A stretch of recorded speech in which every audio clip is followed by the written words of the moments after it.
E aí, galera, como é que vocês estão?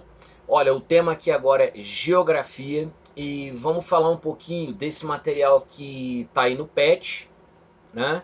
A gente faz uma pequena revisão sobre globalização.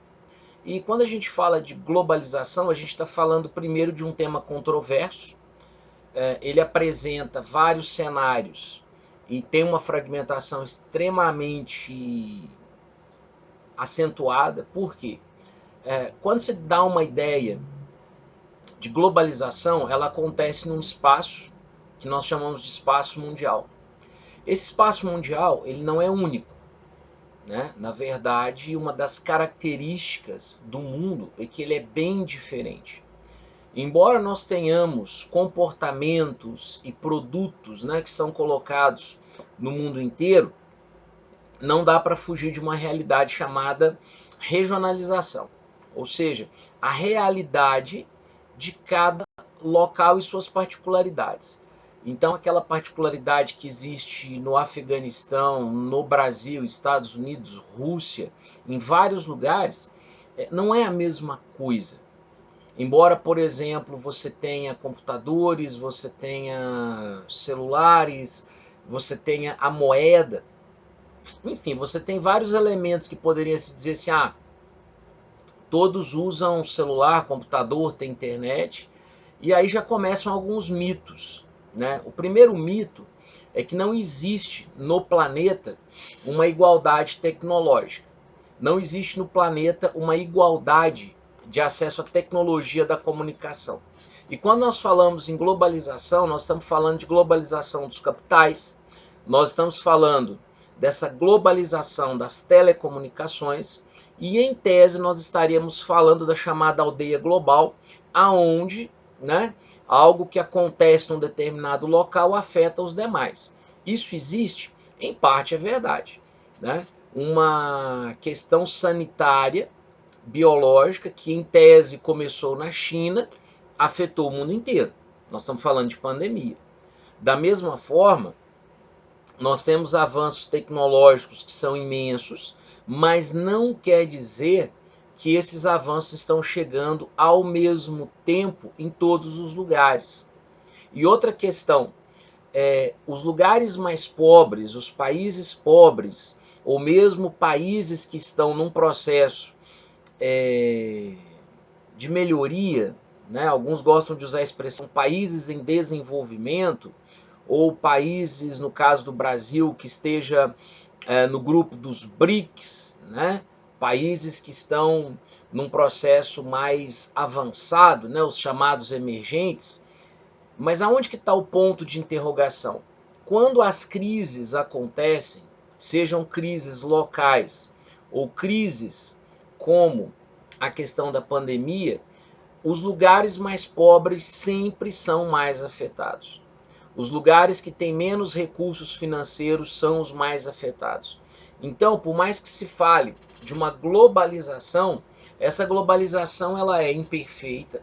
Essa globalização ela consegue, né, colocar na mão de muita gente produtos que são em tese mais baratos, como por exemplo um aparelho celular, o sistema pré-pago que faz com que as pessoas possam, né, ter acesso a essa rede.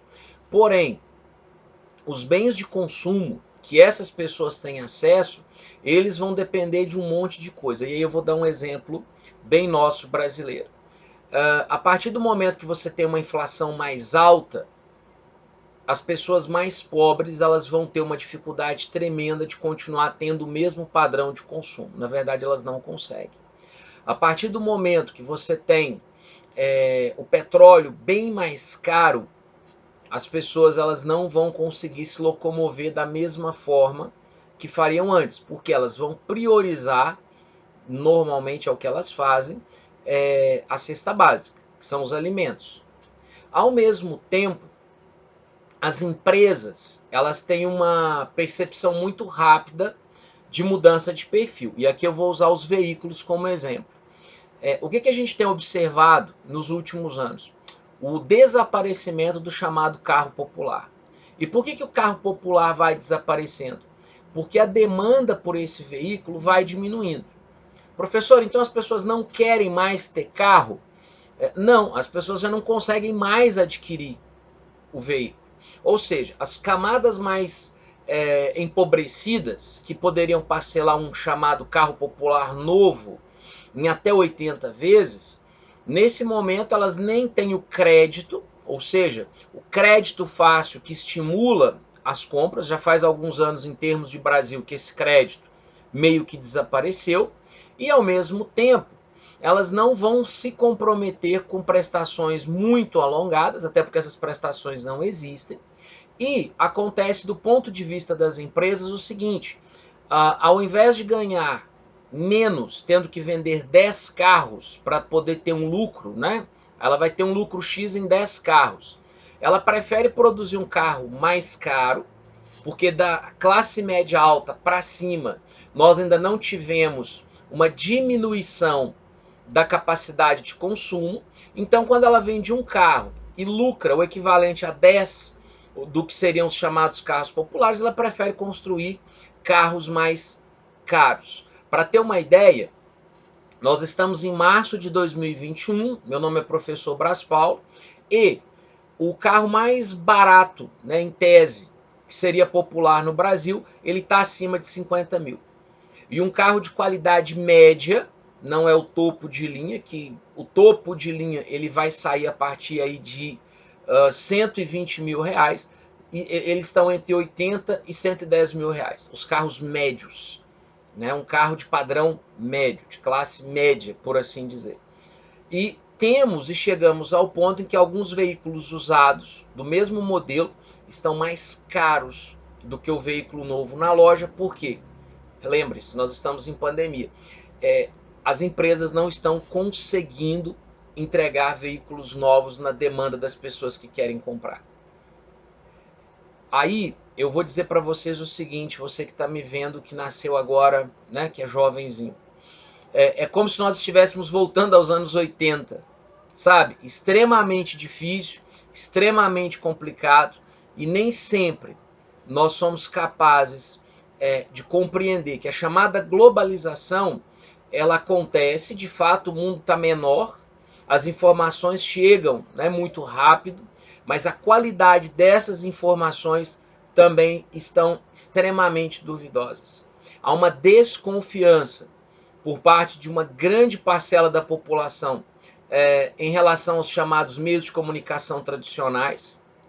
As redes pessoais de informação passaram a ter peso e relevância, por exemplo, seja para eleger um governador, um presidente, seja dentro ou fora do Brasil. E ao mesmo tempo, né, nós temos o quê? Um esgarçamento do tecido social, ou seja, as pessoas que estavam num processo de classe média baixa, elas estão descendo na condição de pessoas pobres, e pessoas pobres, infelizmente, estão descendo na condição quase que de miséria.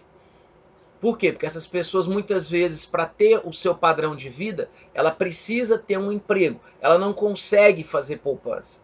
Então, aquilo que ela ganha hoje, ela gasta hoje, ela consome, e ela precisa ter a certeza do emprego para conseguir continuar consumindo.